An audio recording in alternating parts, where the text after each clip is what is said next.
Hello friends, this is Prerna Raut, a student of B.Sc 6th Sem, Autonomous PG College, Chhindwara. Today we are going to solve question paper of year 2017 and this is question number 9 of long answer question carrying 10 marks. Now let's see how can we solve this question to score maximum marks. Our question is explain solar cell in detail. A solar cell or a photovoltaic cell is an electronic device that converts the light radiation directly into the electrical energy. It is basically a PN junction with a larger surface area which operates at zero voltage. This is the symbol of solar cell. The shorter leg represents the N terminal and longer length represents the P terminal of a solar cell. P is positive terminal and N is negative terminal. These are solar radiations coming from sun, and we can here see that the symbol of solar cell is approximately equal to PN junction diode except the solar radiations. It works on the principle that if a PN junction is exposed to light capable of generating electron-hole pairs at the junction, by breaking the covalent bonds, a current known as primary photocurrent begins to flow through the junction due to the barrier potential. This effect is called photovoltaic effect. The photocurrent provides the self-forward bias to the PN junction. It works on the principle that when solar radiations fall on the PN junction through N-type semiconductor, it generates electron-hole pairs from neutral atoms. Here is the construction diagram of solar cell. This is our N-type semiconductor material and this is P-type semiconductor material. The N-type semiconductor material is taken thin as compared to P-type semiconductor material. The thickness is maintained such that if N is 10 to the power minus 6 meter thick, then the P-type should be 0.5 mm thick. The N-type semiconductor material is covered with a transparent glass such that the sunlight can enter to N-type material to provide hardness to the system. There are two small metallic contacts across N-type and P-type semiconductor material to provide conductivity to materials. When a wire is connected across N-type and P-type semiconductor material, a current starts flowing from N terminal to P terminal, and when a load resistance RL is connected in the circuit, a voltage difference can be observed across the RL. In the construction part, we can write the answer as a solar cell is a PN junction diode of silicon of which N region or region facing sun side should be very thin as compared to its P region. The first solar cell was developed in 1954 was a diffuse silicon PN junction. Nowadays, solar cells are made of other semiconductor materials. This is so that the sunlight can easily reach the junction after crossing the N region. On the outer surface of N region at corners, metallic contacts are attached so as to increase conductivity such that there is a sufficient open space for sunlight to enter the N surface so as to reach the junction. The upper surface of N region is covered by the transparent glass plate. At the corners of lower surface of P region also metallic contacts are attached. We have already seen the construction diagram of solar cell. Here now we will understand why depletion layer or why N-type region is taken thinner than P-type region. The N-type region is taken thinner than P-type region so that the solar radiations can easily penetrate the N-type semiconductor and strike the depletion layer. If the thickness of N-type semiconductor is increased, the solar radiations will take more time to reach the depletion layer and also lose its intensity by colliding with N-type particles, and thus the intensity of solar radiations will decrease and will remain of no use. Now what is this depletion layer? Now let us understand the depletion layer. Depletion layer. If N-type semiconductor material or P-type semiconductor material are sandwiched to make a PN junction, as we know that majority charge carriers in N region are electrons and majority charge carrier in P regions are holes.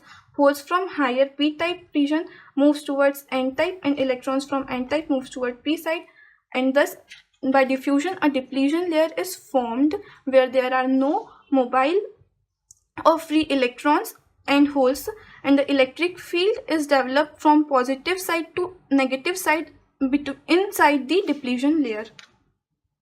Now we will try to understand the working of solar cell with the help of this block diagram. This is a p-type semiconductor material where majority charge carriers are holes and minority charge carriers are electrons. And this is our n-type semiconductor material where majority charge carriers are electrons and minority charge carriers are holes. This is our depletion region or depletion layer where there are neutral atoms or immobile ions. When sunlight with energy greater than band gap energy enters this depletion layer, this is a neutral silicon atom. Electrons gets ejected out and a hole is developed at this point. These are free electron hole pairs, and due to the electric field inside the depletion layer, they move toward their polarity. Electrons move towards n-type region and holes move toward p-type region, making p more positive and n more negative. As these are semiconductor material and not pure conductor material, we provide metallic contacts to both n-type and p-type material, so the electrons start flowing across the circuit and a current is noticed across the circuit and voltage is developed across load resistance RL. This is the actual circuit diagram or connection diagram of solar cell. Now let's see why we have connected small metallic contacts to n-type and p-type region and not a large size metal is kept in contact, because if we had placed a large metal in contact over n-type layer, then the solar radiations will not be able to penetrate the n-type region so as to reach the depletion layer, and if solar radiation does not enter the depletion layer, no ionization process will take place. Now let us see how can we write the working of solar cell. When light reaches the p-n junction, the light photons can easily enter in the junction. Through thin n-type layer, the light energy supplies sufficient energy to the junction to create a number of electron-hole pairs. The incidence light frees electron in the depletion region that can come to the n-type side of the junction. Similarly, the holes in the depletion region can quickly come to the p-side type of the junction. As the concentration of electrons become higher in one side, that is n-type side, and concentration of holes become more in another side, that is p-type side of the junction, the p-n junction will behave like a small battery cell. If we connect a small load across the junction, there will be a tiny current flowing through it. Let's see how can we write the VI characteristic curve of solar cell.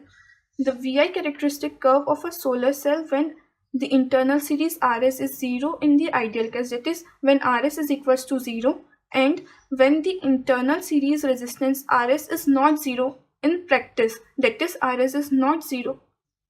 Here is the VI characteristic curve of a solar cell.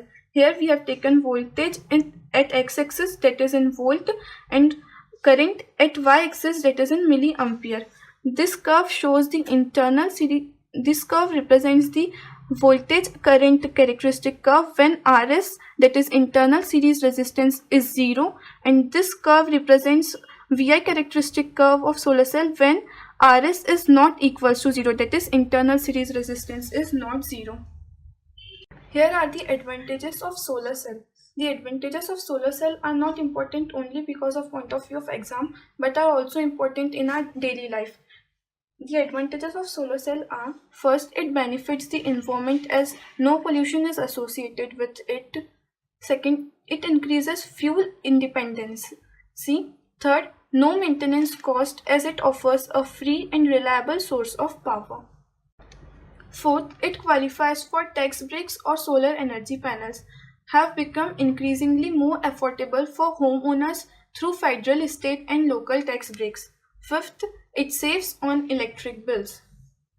Solar cells are widely used in our daily life as it may be used to charge batteries, used in light meters, it is used to power calculators and wristwatches. It can be used in spacecraft to provide electrical energy. It can also be used in storage batteries, torch and other electronic devices. In this video, we have discussed the solar cell, its principle, construction, working, VI characteristic curve, advantages and uses of solar cell. Hope we understood the topic. So please like our video and subscribe our channel, Autonomous Academy.